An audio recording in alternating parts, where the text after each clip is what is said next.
Assalamu alaikum wa rahmatullahi wa barakatuh, bismillah, walhamdulillah, wa salatu wassalam ala rasulillah, wa ba'd. Mes frères et sœurs, aujourd'hui je vais traiter une question que j'ai reçue assez fréquemment, qui est qu'est-ce qu'une femme indisposée, une femme donc qui a ses menstrues ou ses lochis, qu'est-ce qu'une femme indisposée a le droit de faire et qu'est-ce qu'elle n'a pas le droit de faire? Alors, rapidement, je vais vous énumérer pas mal de règles et je vous demande, Inch'Allah, d'être très concentré. Parmi les règles de la femme qui a ses menstrues ou lochis, parce que celle qui a ses lochis, en fait, elle a les mêmes règles à respecter que celle qui a ses menstrues. Les lochis, vous savez, c'est le sang qu'elle a après l'accouchement. Pour ces deux types de femmes, elles ne prieront pas et elles ne rattraperont pas les prières manquées. Le prophète sallam a dit, dans une partie du hadith de Fatima bint Abi Hubaysh, radiallahu anha, il lui a dit, lorsque viennent tes menstrues, délaisse la prière rapportée par Bukhari Muslim. D'accord? Et ça, il y a ijma' sur le sujet. Il y a un consensus des savants sur le sujet, c'est-à-dire il n'y a pas de divergence en islam qu'une femme indisposée n'a pas le droit de faire la prière. Il lui est interdit de prier. Et il y a un consensus des savants sur le fait qu'elle ne rattrape pas les prières qu'elle n'a pas faites pendant sa période de menstrues. D'accord? Par contre, une remarque importante, lorsque la femme a ses menstrues ou ses lochis et qu'elle devient pure avant le coucher du soleil, logiquement, vous allez me dire, elle prie le asr et c'est tout. Non. Dans l'école de l'imam Malik rahimallah, et de l'imam Ahmad, rahimahullah, elle priera le asr, c'est la prière de son temps, c'est évident, mais elle rattrapera également la prière de dhuhr. Pourquoi? Parce qu'en fait, le temps de dhuhr, il a deux temps. Il a ce qu'on appelle un waqt ikhtiyari, un temps préférentiel qui est connu. C'est dès que le soleil décline du zénith jusqu'à ce que l'ombre de chaque chose devient égale à cette chose. C'est ce qu'on appelle le temps du asr, tout simplement. Ça, c'est le temps préférentiel, mais il y a aussi un temps forcé, al-waqt al-daruri, qui est pour les personnes qui ont une nécessité, comme une femme qui est indisposée. Elle est concernée par ce cas, et je sais que c'est nouveau pour beaucoup de femmes, mais apprenez. Apprenez, Allah barik fikum, parce que dans cette vidéo, Inch'Allah, vous allez, bi'idhnillah, entendre pas mal de choses qui vous seront nouvelles. Donc, le temps de dhuhr, il s'étend pour al-waqt al-daruri jusqu'au maghrib. Ça veut dire que tu devras rattraper, si tu es pur, avant le maghrib, et je ne rentre pas dans beaucoup de détails, hein, le nombre de rak'at, etc., parce qu'il y a du détail, vous prendrez des cours de fiqh, Inch'Allah, de jurisprudence pour avoir plus d'informations, mais juste les grandes lignes, vous rattraperez dhuhr et asr, si vous êtes pur avant le maghrib, et si vous êtes pur, quand je dis pur ici, ça veut dire si vous avez eu la cessation de vos menstrues. Avant le fajr, vous devrez rattraper le maghrib et l'isha, les deux prières. Parce que le maghrib, son temps forcé va jusqu'au fajr. D'accord? Donc je répète, si la femme n'a plus ses règles avant le maghrib, elle rattrapera dhuhr et asr. Et si elle n'a plus ses règles avant salat al-fajr, elle rattrapera le maghrib et le isha. Ça, c'est l'opinion de l'imam Malik et l'opinion de l'imam Ahmad, rahimallahu al-jami'a. Me concernant, je suis l'opinion de l'imam Malik dans mon fiqh, dans ce que je pratique.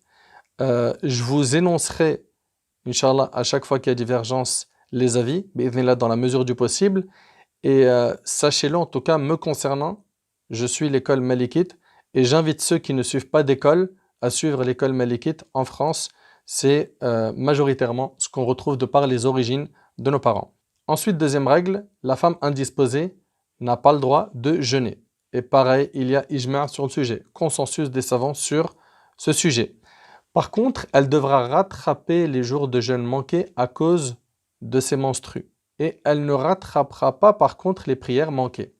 Aïcha radhiyallahu anha, l'épouse du prophète sallam, rapporte, lorsque nous avions nos menstrues au temps du prophète sallam, on nous a ordonné de rattraper les jours manqués de jeûne, mais on ne nous a pas ordonné de rattraper les prières manquées rapportées par Bukhari Muslim. C'est clair.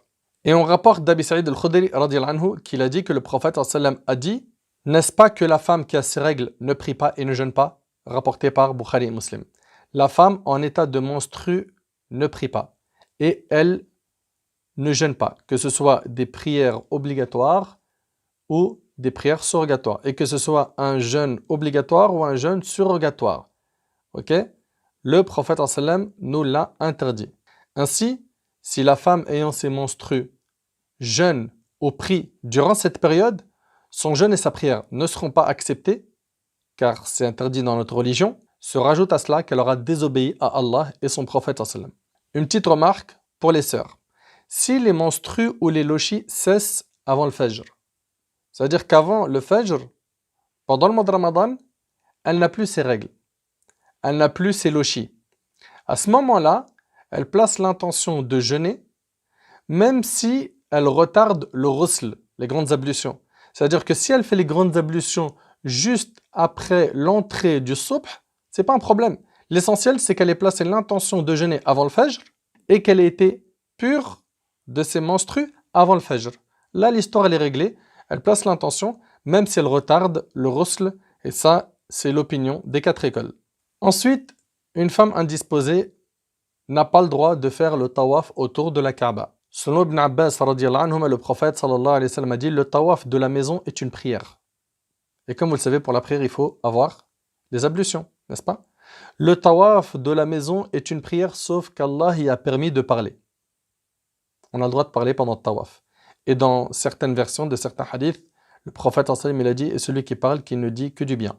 Ce hadith que je viens de vous citer, le tawaf de la maison est une prière, sauf qu'Allah y a permis de parler, rapporté par Tirmidhi, An-Nasa'i et d'autres. L'avis de la majorité des 4 écoles est que les ablutions sont une condition pendant le tawaf. Chez l'imam Abu Hanifa, il dit que c'est obligatoire, et si la personne n'avait pas les ablutions, elle devra sacrifier une bête. D'accord? Donc on voit chez les 4 écoles qu'il faut avoir les ablutions pour faire le tawaf.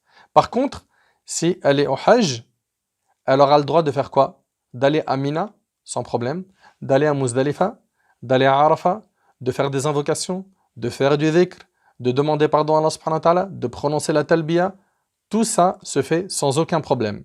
La preuve en est ce hadith de Aïcha radhiyallahu anha qui est rapporté par Bukhari. Muslim, le prophète sallallahu alayhi wa sallam a dit: fais ce que fait le pèlerin sauf le tawaf autour de la Kaaba, reporte-le jusqu'à ce que tu fasses les grandes ablutions pour te purifier après la fin de tes menstrues, rapporté par Bukhari Muslim. Donc elle a le droit de faire tout sauf le tawaf. Et également, elle ne fera pas le sa'i bayna as-safa wal marwa, entre le safa et le marwa, pendant qu'elle est indisposée. Nafi' rahimallah, il rapporte que Abdullah ibn Omar disait, et ça c'est rapporté par l'imam Malik dans le Muwatta: la femme qui a ses menstrues et qui fait la talbiya pour un pèlerinage ou une visite pieuse, donc une umrah, pourra, si elle le veut, l'accomplir, mais elle ne fera ni la tournée donc autour de la Kaaba, c'est-à-dire le tawaf, ni le parcours entre Safa et Marwa. Elle peut accomplir tous les autres rites avec les gens, excepté faire la tournée et le parcours. La tournée, c'est-à-dire le tawaf autour de la Kaaba, et le parcours, c'est Safa et Marwa. Et elle ne peut pas se rendre à la mosquée que lorsqu'elle est devenue pure, c'est-à-dire quand elle n'a plus ses menstrues. Par contre, si elle est indisposée jusqu'à la fin du Hajj, à ce moment-là, elle fera quand même son tawaf al-ifada, qui est un pilier, en entrant à la mosquée, en faisant le tawaf, et elle adoptera l'opinion de l'imam Abu Hanifa, qui consiste à dire qu'elle rentre et elle sacrifiera une bête. Et si on a penché pour l'opinion d'Abu Hanifa, c'est pour faciliter à nos sœurs et lever la gêne pour elles. Également, concernant les règles, quand on fait le Hajj, il y a un ghusl qui est recommandé quand on rentre à la Mecque. Alors il y en a un quand on se met en état d'ihram, en état de sacralisation, il y en a un recommandé le jour de Arafah, et il y en a un quand on rentre à la Mecque. Celui-là, l'imam Malik rahimallah, il dit que pour la femme indisposée, elle ne le fera pas. Parce que ce ghusl chez l'imam Malik, il est recommandé pour le tawaf. Et il n'est donc pas recommandé à la femme indisposée de le faire, sachant qu'elle ne fera pas de tawaf. Mais pour les 3 autres écoles, ils disent que c'est fait pour at-tanzif, être propre. Et donc pour les 3 autres écoles, la femme indisposée fera quand même ce ghusl. D'accord? Donc ça, c'est pour ce qui est de tawaf et de Safa et Marwa. Elle ne les fait pas pendant qu'elle est indisposée. 4. Elle n'a pas le droit de rentrer dans les mosquées chez les 4 écoles. Même pour écouter une conférence. Même si c'est inédit parce qu'ils vont inviter tel savant, tel prêcheur, tel imam. C'est haram. C'est haram de rentrer dans la mosquée et d'y rester chez l'imam Malik et Abu Hanifa. Pour les références malikites, vous retrouvez ça dans Al-Mudawana, Al-Taj wal-Iklil, Al-Dusuqi, Wal-Sawi et d'autres références. On rapporte de Aïcha radhiyallahu anha que le prophète sallallahu alayhi wa sallam avait dit: je n'autorise pas la fréquentation de la mosquée à la femme qui voit ses règles, ni à l'homme qui est en état de grande souillure, il est en janaba. Et c'est rapporté par Abu Daoud et qualifié d'authentique par Ibn Khuzayma. Cela veut dire que la femme ayant ses règles et l'homme en impureté majeure ne sont pas autorisés à rester dans la mosquée. D'accord? Ils n'ont même pas le droit d'y rentrer selon l'imam Malik et Abu Hanifa. Par contre, chez l'imam Ahmed, al-ubur jaiz lil haja. Parcourir la mosquée pour un besoin, c'est permis. Exemple, quelqu'un qui doit impérativement voir l'administration de la mosquée et qui n'a pas d'autre choix. Là, il y a un besoin. Par contre, chez l'imam Ahmed, rester dans la mosquée, ça reste interdit. On parle juste de parcourir. Chez l'imam Shafi'i, il autorise le fait de parcourir la mosquée, d'accord, mutlaqan, même s'il n'y a pas de besoin. Par contre, rester dans la mosquée, ça reste interdit. Donc on voit que chez les 4 écoles, on n'a pas le droit de rester à la mosquée. Donc mes sœurs, s'il vous plaît, si jamais il y a une conférence, une khutbah de Jumu'ah, et vous voulez à tout prix y assister, et que vous êtes indisposé, demandez à une autre sœur de vous enregistrer l'audio, ou de vous donner le lien de la vidéo, s'il y a un enregistrement vidéo, mais respectez les règles de notre religion. Respectez les règles de notre religion. Et s'il vous plaît, évitez-moi oui, mais un tel cheikh parmi les contemporains et un tel autre a autorisé que, s'il vous plaît, quand on vous dit que les 4 écoles ont dit quelque chose, certes, ça ne veut pas dire qu'il y a un consensus, certes, ce ne sont pas 4 prophètes, mais ça a un poids énorme. Et puis les personnes qui sont venues par la suite, généralement, ils ont fait que de suivre une de ces 4 écoles ou dire quelque chose que forcément les 4 écoles connaissaient. Donc si ça n'a pas été pris en compte par les 4 écoles, c'est qu'il y a bien une raison. Et on parle de la mosquée. La mosquée, il y a un respect. Il y a un respect et il faut respecter ces textes, sinon à la fin, il n'y a plus de respect dans rien. Ni dans les mosquées, ni dans notre lecture du Coran, et on y viendra tout à l'heure au respect pendant la lecture du Coran et toucher le Coran, etc. Donc ça, c'est concernant le fait de rentrer dans la mosquée, c'est pas permis chez les 4 écoles. Ensuite, 5e règle, elle n'a pas le droit d'avoir des rapports intimes avec son mari quand elle est indisposée et il y a un ijma' dessus, un consensus des savants. Et ce, jusqu'à ce que ses menstrues prennent fin et qu'elle fasse ses grandes ablutions. C'est-à-dire que ces menstrues, si elles prennent fin et qu'elle n'a pas fait le ghusl, c'est haram d'avoir des rapports avec elle. D'accord? Il faudra obligatoirement qu'elle fasse son ghusl, c'est-à-dire qu'elle prenne une douche. Et là, à ce moment-là, son mari pourra de nouveau avoir des rapports avec elle. Allah tabaraka wa ta'ala nous dit dans Surat al-Baqarah, Surat 2, verset 222, وَيَسْأَلُونَكَ عَنِ الْمَحِيضِ قُلْ هُوَ أَذًى فَاعْتَزِلُوا النِّسَاءَ فِي الْمَحِيضِ وَلَا تَقْرَبُوهُنَّ حَتَّى يَطْهُرْنَ فَإِذَا تَطَهَّرْنَ فَأْتُوهُنَّ مِنْ حَيْثُ أَمَرَكُمُ اللَّهُ إِنَّ اللَّهَ يُحِبُّ التَّوَّابِينَ وَيُحِبُّ الْمُتَطَهِّرِينَ. Et il t'interroge sur la menstruation des femmes, dit c'est un mal, éloignez-vous donc des femmes pendant les menstrues. Ça veut dire quoi, éloignez-vous d'elles? Ça veut dire n'ayez pas de rapport avec elles pendant qu'elles sont indisposées, quand elles ont leur menstrue. Et ne les approchez que quand elles sont pures. C'est un ordre divin. C'est un ordre divin. Et malheureusement, il y a des gens, wallahi, ils sont ignorants. Ils ne savent pas que pendant que sa femme est indisposée, qu'elle a ses menstrues ou le chi, il n'a pas le droit d'avoir de rapport intime avec elle. Malheureusement, on a ce gel, cette ignorance qui règne encore dans notre communauté. Donc il faut corriger cela et apprendre correctement les règles de notre religion. Allah Azza wa Jal nous dit par la suite, quand elles se sont purifiées, alors cohabitez avec elles suivant les prescriptions d'Allah. Allah aime ceux qui se repentent et il aime ceux qui se purifient. Une question que certains pourraient se poser, est-ce que quand une femme est indisposée, on peut quand même jouir d'elle sans avoir de rapport intime avec elle, c'est-à-dire en la caressant, en l'embrassant, etc. Alors pour commencer, sachez que le contact des 2 corps sans intermédiaire de vêtements, donc cette mubashara, et qui amènerait à un rapport intime, ça c'est haram, il y a ijma', il y a consensus dessus. C'est-à-dire qu'elle est indisposée et il a quand même un rapport avec elle, il a commis un acte qui est interdit. On l'a vu dans le verset qu'on a évoqué juste à l'instant. La majorité des savants, et c'est l'opinion de Ibn al-Mubarak, al-Zuhri, al-Nakha'i, al-Sha'bi, Ata, Malik, Abu Hanifa, al-Shafi'i, et c'est aussi une parmi les opinions de l'imam Ahmad, c'est que il n'est pas obligé à ce moment-là, s'il a eu un rapport alors qu'elle est indisposée, de payer ce qu'on appelle une kafara, une expiation. Mais il a juste un repentir sincère à faire. Et chez l'imam Ahmad, rahimahullah, il est obligatoire de payer quoi?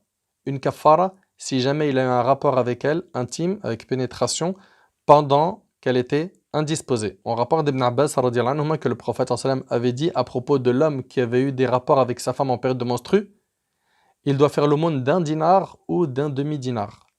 Rapporté par les 5, qualifié d'authentique par Al-Hakim, Ibn al-Qattan. D'autres pensent que le hadith est suspendu. Donc ici, c'est l'opinion de l'imam Ahmad.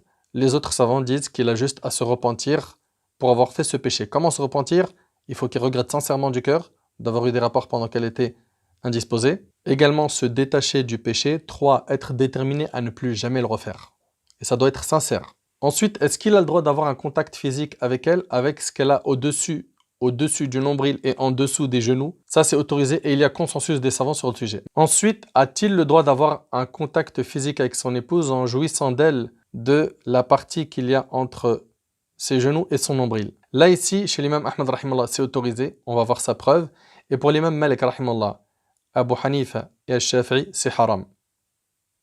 C'est haram. Pourquoi c'est interdit? Car il y a un risque pour l'homme de se retrouver à craquer et à commettre l'interdit avec elle, avoir des rapports intimes avec elle alors qu'elle est indisposée. Aïcha radiyallahu anha a dit, lorsque l'une d'entre nous avait ses menstrues, elle parle des épouses du prophète sallam, et que le messager d'Allah sallam voulait la toucher, il lui ordonnait de mettre un izar autour du ventre au moment où ses menstrues sont les plus abondantes. Puis il se mettait à la toucher. Aïcha radiyallahu anha a dit, qui d'entre vous peut maîtriser son désir comme c'était le cas du prophète sallallahu alayhi wa sallam rapporté par Bukhari et Muslim. Donc on comprend que c'est pour éviter que l'homme tombe dans l'interdit, qu'il n'a pas le droit de jouir de son épouse, de la partie qu'il y a entre le nombril et le genou chez 3 écoles sur 4. Pour l'imam Ahmad rahimallah, c'est permis, sa preuve, selon Anas radiyallahu anhu, le prophète sallallahu alayhi wa sallam a dit, faites tout hormis le rapport sexuel. C'est rapporté par un musulman. Je rappelle tout de même qu'il n'est pas permis d'avoir un rapport anal avec son épouse. Parce qu'une personne pourrait se dire, puisqu'elle est indisposée, à ce moment-là, autant avoir un rapport anal. Selon Uqba ibn Amr, le prophète sallallahu alayhi wa sallam a dit, maudit soit celui qui approche les femmes par voie anale. Rapporté par l'imam Ahmed avec une chaîne de transmission authentique. Vous savez, c'est-à-dire quoi, maudit? C'est-à-dire il est chassé de la miséricorde d'Allah. C'est hyper grave. Et selon Abu Hurayra radiyallahu anhu, le prophète sallallahu alayhi wa sallam a dit, celui qui pratique la sodomie ou a des rapports avec une femme qui a ses menstrues ou qui va voir un devin et croit en ce qu'il a dit, il a alors mécru en ce qui a été révélé à Muhammad et c'est rapporté par Ibn Majah. On voit que c'est hyper grave. Bien sûr, une fois qu'elle aura terminé ses menstrues, elle va faire son ghusl, se laver, puis tout ce qui lui était interdit d'accomplir, alors qu'elle était indisposée, lui sera de nouveau permis. D'accord? Pour ce qui est des signes qui montrent qu'elle n'a plus ses menstrues, l'imam Malik rahimahullah, il parle de 2 signes. Soit elle a la cessation des menstrues, elle les a plus, soit elle a l'apparition des leucorrhées, ce sont ces pertes blanches qu'elle a après les menstrues. Si après s'être purifiée, elle s'aperçoit des sécrétions de couleur terne ou jaunâtre, elle ne prendra pas en compte ces couleurs de sang, elle ne les considérera pas menstrues chez 3 écoles sur 4. Chez l'imam Abu Hanifa, chez l'imam Al-Shafi'i et chez l'imam Ahmed. Leur preuve, au Mu'atiyya radiyallahu anha, elle rapporte, nous ne tenions pas du tout compte de la couleur jaunâtre ou terne après purification rapportée par Abu Daoud et d'autres. Par contre, pour l'imam Malik rahimahullah, ce qui vient comme tache jaunâtre, brunâtre, après les menstrues, c'est considéré comme menstrues. Dans la Mudawana, on rapporte de l'imam Malik, les liquides noirâtres et jaunâtres font partie des menstrues, que cela survient lors des jours de menstrues, donc dans sa période habituelle, ou en dehors. Que la femme voit cela avec le sang menstruel ou non. On rapporte de la mère des croyants Aïcha radiyallahu anha que les femmes lui envoyaient des serviettes avec des tampons, des cotons entachés de liquide noirâtre, kodra, ou jaunâtre, sofra, du sang du haïd, du sang des menstrues, pour l'interroger sur la possibilité de reprendre la prière. C'est-à-dire que les femmes venaient voir Aïcha, c'était l'épouse du prophète sallallahu alayhi wa sallam, et vous le savez très bien que c'était la plus savante parmi les femmes de son époque. Radiyallahu anha, elle rapporte 2210 hadiths. Les femmes de son époque venaient avec des serviettes entachées de liquide noirâtre ou jaunâtre pour voir si elles pouvaient reprendre la prière ou non. Elle répondait, ne vous précipitez point de vous laver rituellement, jusqu'à voir al-qass al-bayda. C'est quoi? La leucorrhée, le liquide blanc. Et c'est rapporté par l'imam Malik rahimahullah. Vous avez remarqué que je vous cite à chaque fois l'avis des 4 écoles. Suivez une école juridique, sinon vous allez vous perdre. Si vous ne suivez pas une école, vous allez faire comment? Me dites pas, je vais prendre l'avis majoritaire. Vous allez faire comment quand 2 écoles ne sont pas d'accord avec 2 autres écoles, ou que les 4 ont un avis différent? On vous l'a recommandé plein de fois, suivez une parmi les 4 écoles. Sixièmement, il n'est pas permis de divorcer une femme pendant qu'elle a ses menstrues. C'est l'avis des 4 écoles. Ce divorce-là est haram. Il a commis un péché en le faisant, mais il est effectif. Il est effectif, c'est-à-dire quoi? Ça veut dire qu'elle sera considérée divorcée bien qu'il a fait un acte interdit. Il est interdit à l'époux de divorcer sa femme alors que celle-ci est indisposée. Allah tabaraka wa ta'ala dans Surat al-Talaq, Surat 65, verset 1, a dit بعد أعوذ بالله من الشيطان الرجيم بسم الله الرحمن الرحيم يا أيها النبي إذا طلقتم النساء فطلقوهن لعدتهن. Ô prophète, quand vous répudiez les femmes, répudiez-les conformément à leur période d'attente prescrite, c'est-à-dire lorsqu'elles sont purifiées des menstrues. C'est-à-dire que le sang des menstrues a cessé de couler. Et qu'elle n'ait eu aucun rapport entre-temps avec son époux. Car ici, pour le divorce, il faut respecter 2 choses. 1, qu'elle ne soit pas indisposée, qu'elle n'ait pas ses menstrues. 2, qu'elle ne soit pas dans une période de pureté où il a eu un rapport avec elle. On rapporte de Abdullah ibn Umar qu'il avait divorcé sa femme alors qu'elle avait ses règles. Et ce, au temps du prophète sallam. Alors Omar, donc son père, demanda au prophète sallam ce qu'il en était, et le prophète sallam lui a dit ordonne-lui de la reprendre. Ordonne-lui de la reprendre. Comment il la reprendra? En lui disant raja'tuki, je te reprends. Et même si elle n'est pas d'accord, chez les 4 écoles, la reprise est effective. Pourquoi? Parce qu'elle est encore dans sa période de viduité. Ordonne-lui de la reprendre, qu'il la garde jusqu'à ce qu'elle se purifie et qu'elle ait ses règles et se purifie de nouveau. Puis s'il veut, il la garde ou il la divorce avant d'avoir des rapports intimes avec elle. C'est donc la période pendant laquelle Allah a ordonné de divorcer la femme, rapportée par Bukhari et Muslim. D'ailleurs, chez l'imam Malik rahimahullah, si un homme divorce sa femme pendant qu'elle a ses menstrues, il faudra obligatoirement la reprendre. Et il devra attendre qu'elle ait plus ses menstrues, et après cela, il pourra la divorcer s'il le souhaite. D'accord? Par contre, si le divorce a eu lieu dans une période de pureté où il y a eu un rapport avec elle, la reprise dans l'école malikite est recommandée et non obligatoire. Ensuite, il nous reste 2 grands points. Est-ce qu'elle a le droit de lire le Coran en période de menstrues? Là, je ne parle pas de toucher le Coran. Toucher le Coran, ça sera le dernier point. Est-ce qu'une femme indisposée a le droit de lire? Lire le Coran, c'est-à-dire sans toucher le Coran. Juste le lire, d'accord? Le réciter avec sa langue. Alors, chez la majorité des savants, c'est quelque chose qui est haram. D'accord? C'est l'opinion de Omar, de Ali, de Jabir, de Hassan, de Zuhri, de Nakhi, de Ata, Saïd ibn Jubayr, de Qatada, de Ishaq, d'Abu Thawr. Et c'est l'opinion majoritaire des 4 écoles. Par contre, dans l'école malikite, le mashhour, l'avis prépondérant de l'école malikite, c'est qu'une femme indisposée a le droit de lire, réciter le Coran sans condition. Sans condition. J'ai dit lire, réciter. Toucher le Coran, on en parle à la fin, Inch'Allah. Les raisons de la permission chez les malikites sont nombreuses. 1. Elle a le droit, pendant qu'elle est indisposée, de faire du dhikr, de faire du tasbih, de dire subhanallah, de faire de l'istighfar, de dire astaghfirullah. Donc la porte du dhikr lui est ouverte et le Coran, c'est un dhikr. Donc ça, c'est pour ce qui est de l'argumentation des malikites. Aussi, dans l'école malikite, ils disent que la femme n'a pas la possibilité de faire cesser ses menstrues. D'accord? Contrairement au junub. Le junub, celui qui est en impureté majeure, il prend une douche et l'histoire elle est réglée.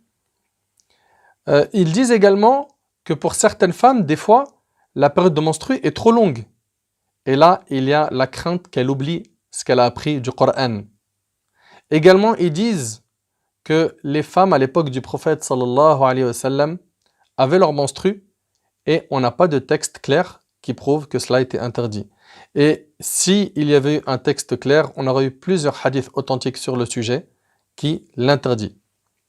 On a certains hadiths qui stipulent la taqra al-ha'id wa al-junub shay'an min al-Qur'an. Donc la femme indisposée ne lit rien du Coran, ainsi que la personne en impureté majeure. Ce texte-là, l'imam Ahmad rahimahullah dit qu'il est faible. Ibn Hajar rahimahullah également et d'autres savants. Donc on comprend ici que dans l'école malikite, c'est permis de réciter, de lire sans condition. D'accord? Pour les autres savants, c'est interdit, c'est haram. Reste le dernier point qui est toucher le Coran en état de menstru ou de lochi. Alors il n'est pas permis de toucher le Coran sans avoir les ablutions selon les 4 écoles. D'accord? Ça c'est la règle. La règle de base, c'est que cela n'est pas permis. Dans le Muwatta de l'imam Malik, rahimahullah, Abdullah ibn Abi Bakr ibn Hazm a rapporté que dans la lettre envoyée par l'envoyé d'Allah sallallahu à Amr ibn Hazm, il lui a dit défense de toucher le Coran si l'on n'est pas en état de pureté rituelle, c'est-à-dire les ablutions. Ce hadith stipule clairement qu'on n'a pas le droit de toucher le Coran tant qu'on n'a pas les ablutions. Et puis, s'il vous plaît, méditons un petit peu. On parle du Coran, c'est pas n'importe quel livre. Il faut impérativement respecter ce livre et ne pas le considérer comme n'importe quel livre. Certains, malheureusement, ils prennent le Coran et ils le posent par terre. D'autres, ils s'allongent et ils mettent leurs pieds devant le Coran. D'autres, ils le touchent sans ablution. C'est un manque de respect avec le Coran. Nos pieux prédécesseurs n'étaient pas comme ça avec le Coran. Ahbab el-Karam, jazakumullah khair, diffuser cette information qui est qu'il faut impérativement respecter le livre d'Allah subhanahu wa ta'ala. Dedans, il y a la parole d'Allah. La parole d'Allah.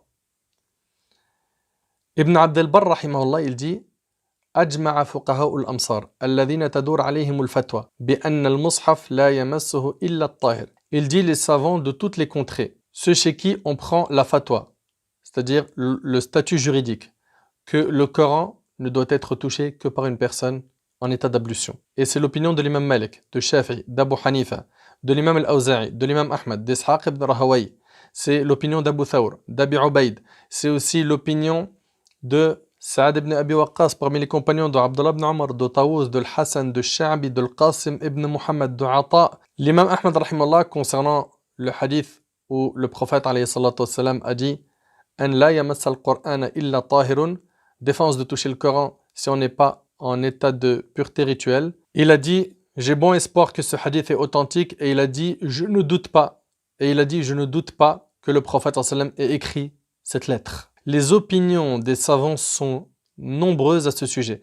Cheikh Zakaria, rahimallah, dans l'Awjaz, il dit il n'y a pas besoin de prolonger l'argumentation sur ce sujet après l'accord des 4 écoles et ils suffisent comme modèle, voire Al-Awjaz. Par contre, dans l'école malikite, il est permis à une femme indisposée de toucher le Coran, écoutez attentivement s'il vous plaît, si elle est étudiante ou prof.